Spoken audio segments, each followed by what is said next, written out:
RMJ Movie Reviews back again. And I am coming with a kind of on the spot holiday movie review of might be a controversial choice among us hardcore horror fanatics. But I was going to review a direct to DVD video release, Silent Night, directed by Steven C. Miller. He was actually a guest on the Movie Crypt, Adam Green and Joe Lynch's podcast. Excellent podcast. I love that show. If you guys happen to see my video from RMJ Movie Reviews, you're fantastic. I'm gonna buy a T-shirt and I'm gonna put a little bit of money in the I can't remember what it's called, the little donation thing you guys got. I'm gonna put some money in there soon. Okay. But Silent Night is this was touted as a remake to the 1984 Silent Night, Deadly Night, which is totally misleading, and I just think it was a bunch of trash that they would even say that in some of the promotional material, because I bought the horror magazine. What is it called? Morgue, something like that. But I bought this horror magazine from like one of the last Blockbusters when this came right to the video store, and I actually rented this on a whim. This is like one of the last Blockbusters they had in my town. Like this was like Blockbusters, I think, closed like a couple months after this. But it was one copy of it, and I rented it like on a whim because I think I had like a free pass or something. And I was actually pleasantly surprised. I actually really enjoyed the movie. I had no expectations for it. I mean, come on, you look at this cover and you see this flamethrower thing. It's just like, seriously. But I was actually surprised. It was a pretty good homage to 80s slasher films. It actually hits all the beats of traditional slasher pictures from back in the day, almost to a T. And they mix in a little bit of kind of the off-kilter humor, or I'd probably say kind of more recent horror pictures. They kind of add in a little bit of that kind of irreverent kind of humor to it. But really, I really liked the movie. It's kind of interesting hearing Steven C. Miller on the Movie Crypt talk about how quickly they filmed it. I think they filmed this movie like in a month or something like that, or it might have been under a month. I think they said they filmed it in like 6 weeks or something like that. It was 5 or 6 weeks. They filmed it pretty quick, and they shot it in April. And I can't remember where they said they shot it, but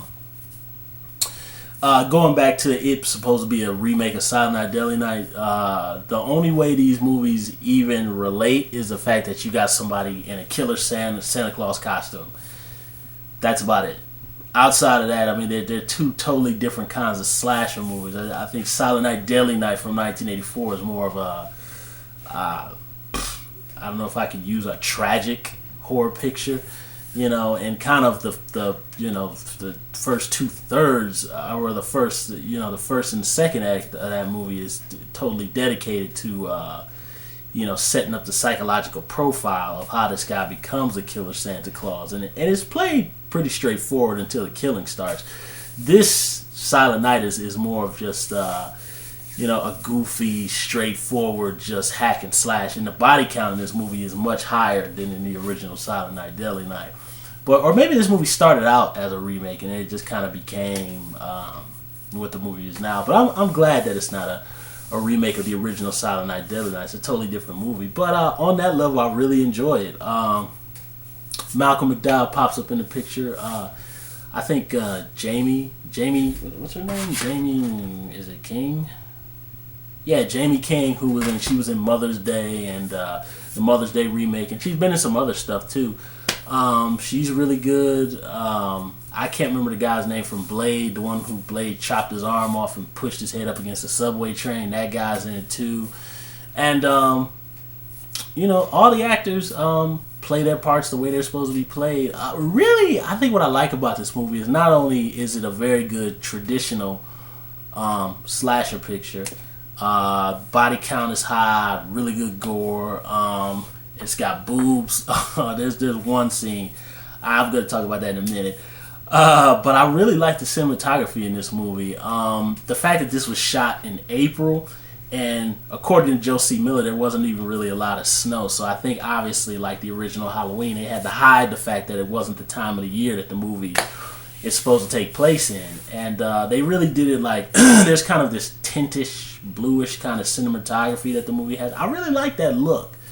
And, this is another Anchor Bay release. Anchor Bay is like killing it, like with these direct to DVD, and a lot of them I think are pretty good.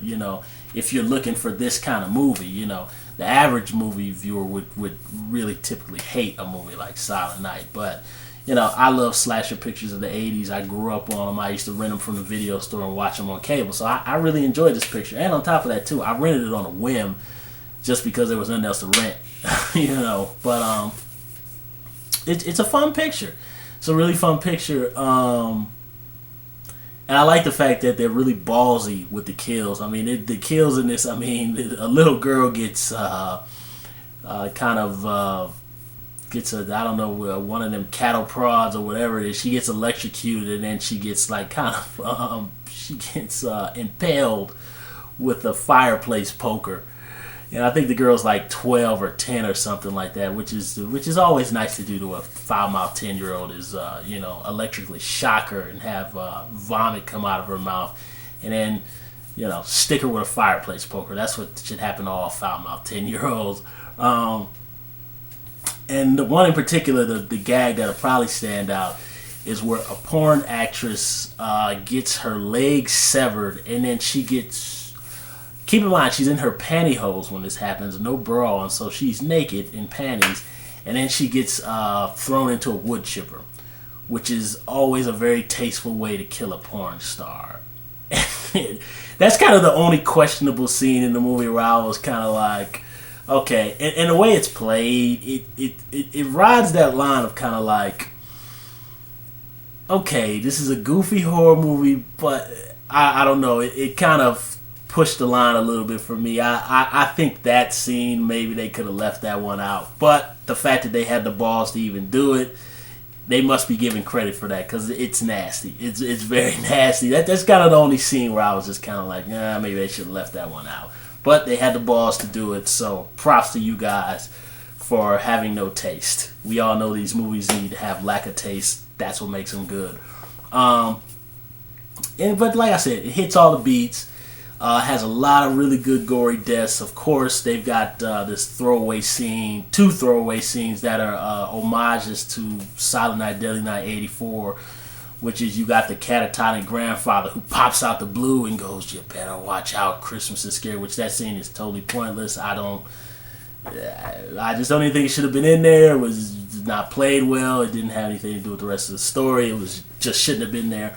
And then, of course, we have the deer kill where, impaling the girl on the deer antlers, which it was better done in the 1984 version, but, it's still pretty cool here. I think in the 84 version, Leetta Quigley really, that girl was fighting, man.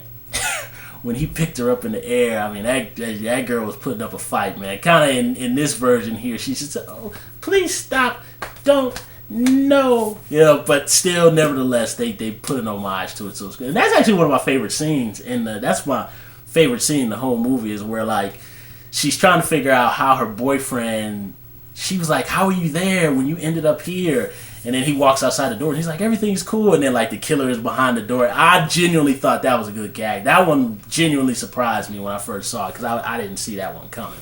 So I thought that gag was good, and like I said, good gory deaths, high body count. The deaths are cruel, a lot of nudity, and also like those pictures from the '80s, the killer has a really rinky-dink motive, and of course we have the obligatory flashback that shows why the killer is doing what he's doing, why he's on this killing spree. It hits every story note of a 1980s slasher picture, and that's wonderful. I really enjoy Silent Night. Be interesting to see if there's a sequel to it. If there's a sequel, I check it out. You know what I mean? But just the fact that I have anticipation means that it probably wouldn't turn out good. But I really, really like this movie. I recommend it pretty much to anybody who loves cheesy 80s slasher movies. And this has to be for people who appreciate 80s horror. If you don't like 80s horror, stay away from this thing. But if you really like 80s horror, I highly recommend it. And if you don't, I'm saying both levels. You know what I mean? And we like the really good 80s horror pictures, and then like, you know, low level stuff like you know, Return to Horror High or whatever, which I don't like Return to Horror High, but it's a movie I saw when I was young, so I appreciate it for what it is. But you guys get my point. You know, you can like something like Nightmare on Elm Street, and then you can like stuff like, you know, cheaper horror pictures or Ghoulies or whatever. So that's my review of Silent Night. Horror fans, check it out. If there's horror fans who are actually looking at this review, thumbs up my video, subscribe to my channel, write some comments down below about Silent Night and even Silent Night Deadly Night 1984. I think what I was actually going to do was review Silent Night Deadly Night Part 2, which, what else could be said about Silent Night Deadly Night 2? There's already hundreds of YouTubers who've already done that movie, but I ain't done it yet, so now I'm going to do it. It's fun to talk about that goofy movie. I'll tell you guys about my experience when I saw that in the 80s when it came to the video store for the first time. And I think I'm going to do Silent Night Deadly Night 3 with Bill Moseley, because I actually just bought that like last year from the buybacks place. It was like 99 cents. And I saw it and I was like, oh, it's hard to find. Might as well buy it. Whatever. So RMJ Movie Reviews. I'll see you guys soon.